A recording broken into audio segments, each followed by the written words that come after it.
Good morning friends, నేను advocate Srinivas Chauhan.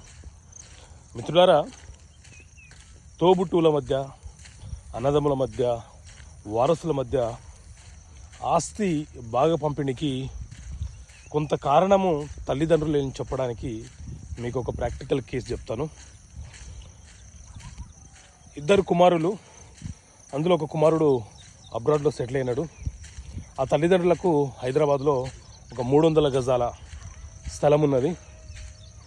అబ్రాడ్లో ఉన్న ఆ కుమారుడికి ఏం చెప్పారంటే, ఈ 300 గజాల స్థలంలో మనం ఇల్లు నిర్మాణం చేసుకుందాము, ఆ ఇల్లు నిర్మాణం చేసుకున్న తర్వాత నీకే చెందుతుంది, నీకే ఇచ్చేస్తామని చెప్పడంతో ఆ అబ్రాడ్లో ఉన్న కుమారుడు దాదాపు 50-60 లక్షలు ఇన్వెస్ట్మెంట్ చేసి ఇల్లు నిర్మాణం పూర్తి చేసినాడు. ఇల్లు నిర్మాణం అయిపోయిన తర్వాత తల్లిదండ్రులు ఆ ఇల్లు నీకు సగం, తమ్ముడికి సగం అని చెప్పి కండిషన్ పెట్టారు.